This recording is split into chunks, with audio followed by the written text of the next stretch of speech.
Welcome back dito sa channel natin. Dalawa sa pinaka-fastest developing area dito sa boundary ng Pasig City at Quezon City ang pupuntahan natin. Dito tayo magsisimula sa Bridgetowne. Ito ay isang master plan development ng Robinsons.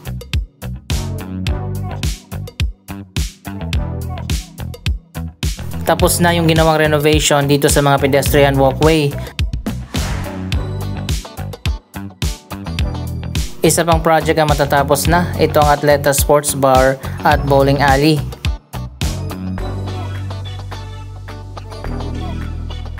Opening soon na pala ito, katabi lang ng football field.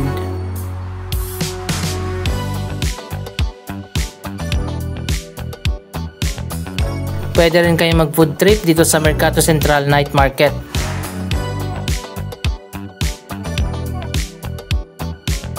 Maraming food outlets dito na pagpipilian. May mga upuan din at lamesa sa mga gustong kumain. Mas maraming tao dito sa gabi. Isa sa pinakakilalang landmark dito ang The Victor Statue. May taas yan na 60 meters.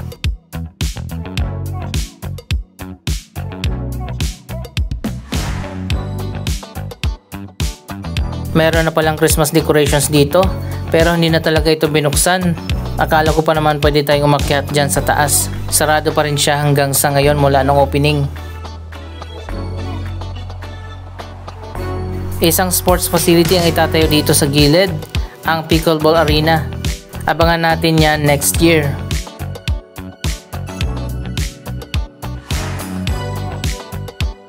Ayan, ito na nga ang dahilan kung bakit nasabi natin na fastest developing area ang lugar na ito.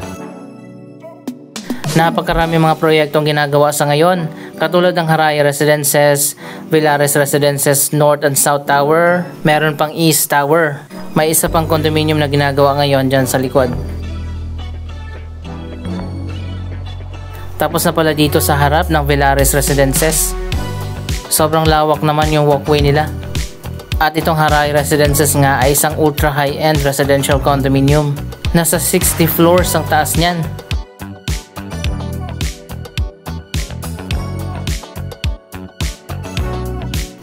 Ito naman yung entrance papasok dyan sa Villares Residences. Ito rin ay isang high-end residential tower. Joint venture project ng Hong Kong Land at Robinsons.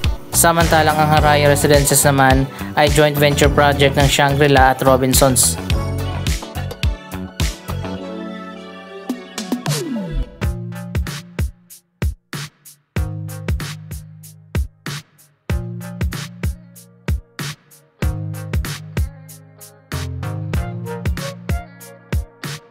Kung hindi nyo pa napanood yung mga previous vlog natin, naibalita na nga natin noon na binuksan na ang kalsadang ito na nagko-connect dyan sa kabila sa Park Links. Isa pang master plan development ng Ayala Land at Eton Properties.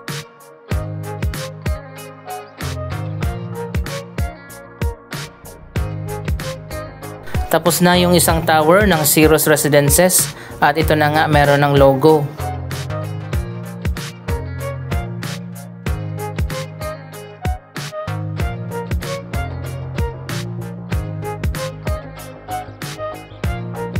Ito naman yung sinasabi ko na isa pang residential tower at ang North Tower naman ng Villares. So ayan guys, diretso na tayo papunta ng Park Links.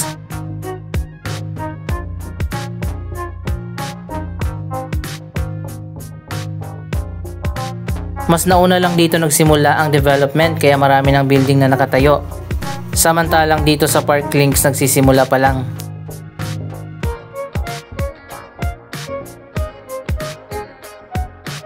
Ito yung boundary ng Park Links at Bridgetowne. Dati merong pader dito, ngayon ay binuksan na. Magiging interconnected na nga itong dalawang development. Sa future, para magiging isang city na siya.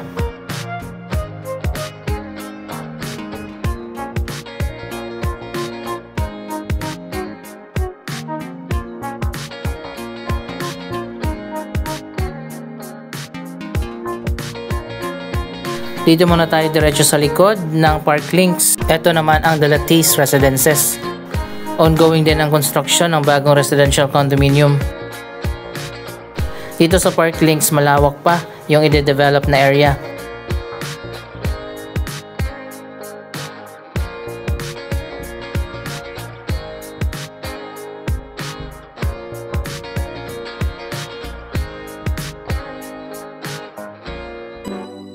Isa pang project ang ginagawa ngayon, ito naman ay isang international school. Ito pala ang MIIS, Multiple Intelligence International School.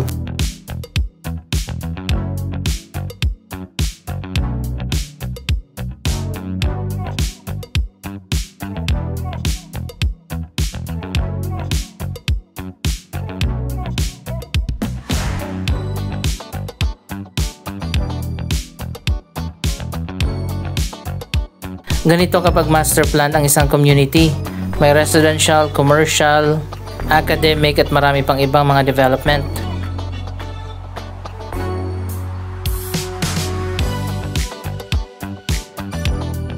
Dito sa likod, ayan, sobrang lawak pa.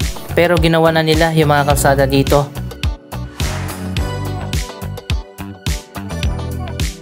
Baka nga dito, buksan din yan, i-connect din sa Bridgetown.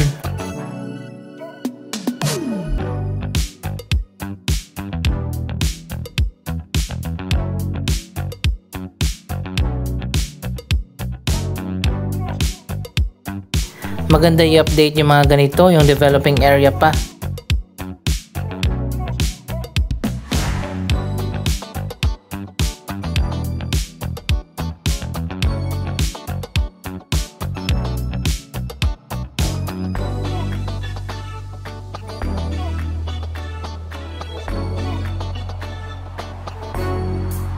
Mabuti naman at maluwag na agad yung mga kalsada.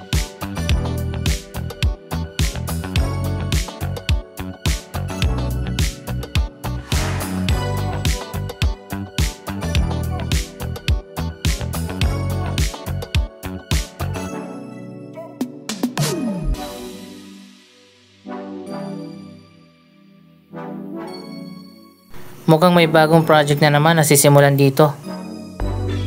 Eto na nga at nakabakod na. Anyway, para magiging isang city din itong Parklinks. Maraming residential condominium, mga office building, magkakaroon din dito ng mall, at marami pang iba.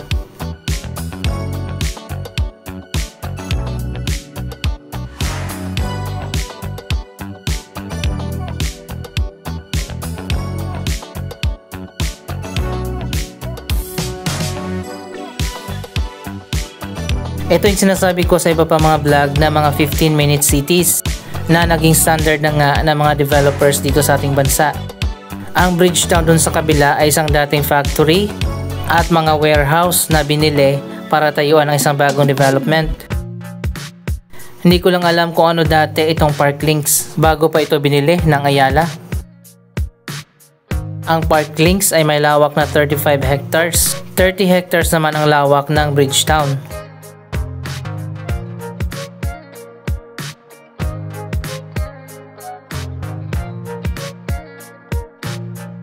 Makikita naman natin dito, yan ang Circulo Verde. At dito sa kabila ang Circulo Verde Bridge. Baka magkaroon din ng tulay dito, patawid dyan sa kabila. Ang ganda ng mga kalsada dito, sobrang luwag.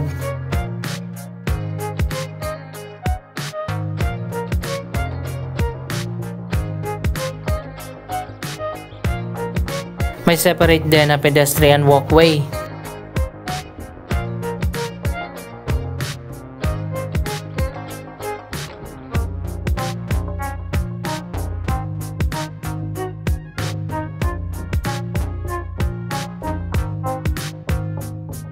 Parang magiging mini BGC din itong area kapag natapos na.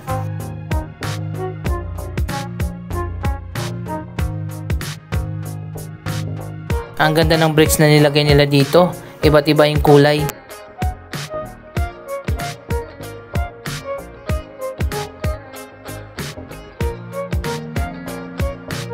Dito rin sa kabila, mukhang may bagong project na rin ay tatayo. Sa gitna pala ng Parklinks ang Central Garden. Alam niyo naman kapag Ayala, priority talaga ang mga open space katulad ng mga park at mga garden.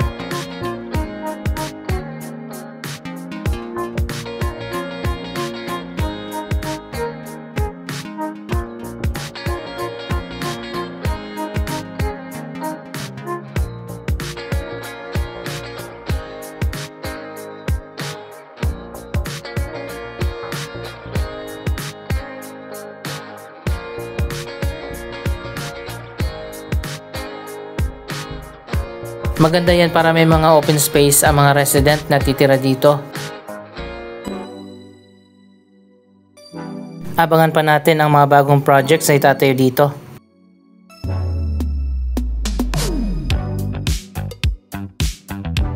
Maganda rin yung landscaping ng garden.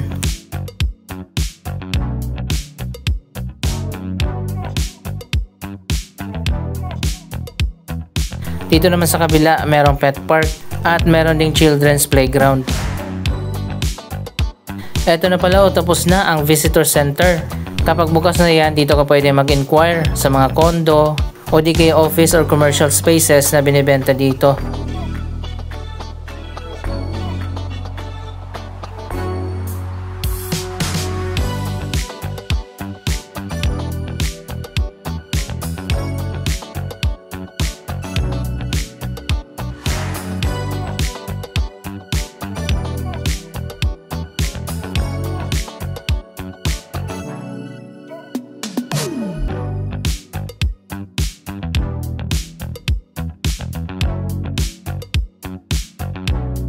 May mini garden dito sa harap ng visitor center.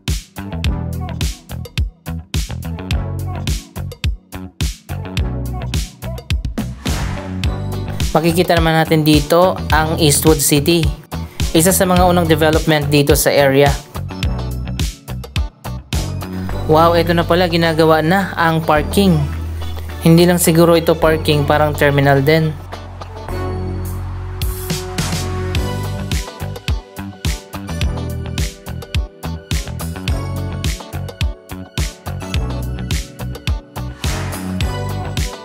Ganito talaga kapag master planned ang isang development.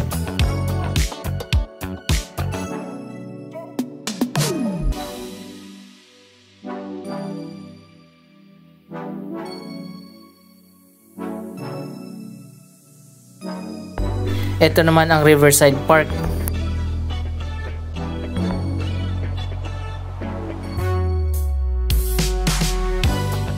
May mga sitting areas din dito at tapos na yung ginawang landscaping.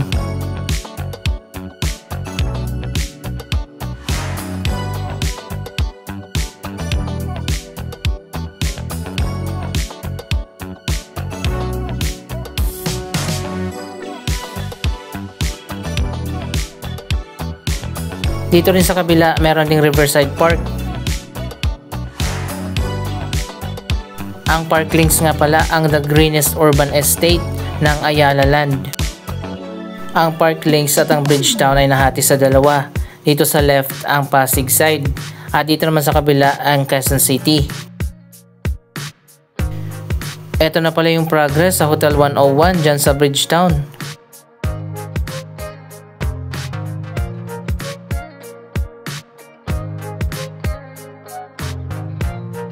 Samantalang ang Philly Hotel na connected sa Opus Mall magbubukas next year.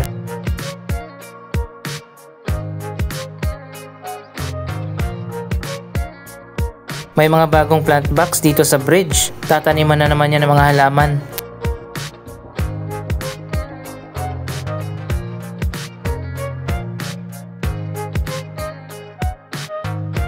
Ito naman ang Parklinks South Tower na ginagawa na sa ngayon at matatapos na ang North Tower.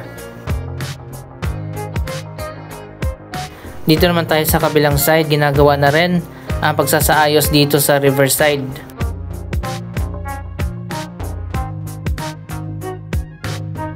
Sana nga tayuan nila dito ng Esplanade.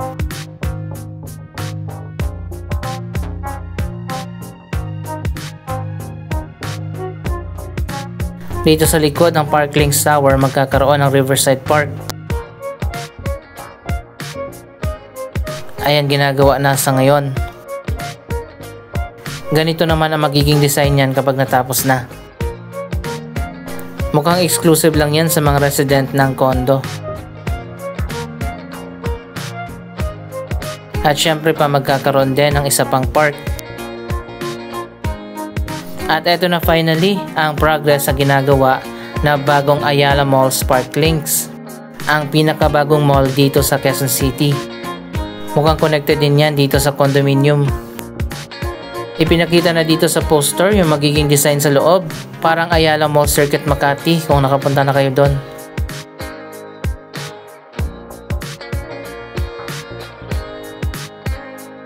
May bago na naman tayong tambayan at pasyalan.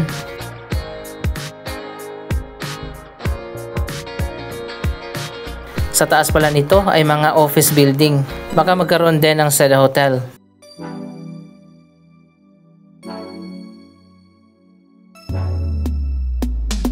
Paglabas natin dito ay C5 Road na. Good luck talaga sa traffic lalo na kapag bukas na itong Ayala Mall. Anong masasabi nyo sa mga proyektong ito? Mag-comment lamang dyan sa baba ng inyong mga reaksyon.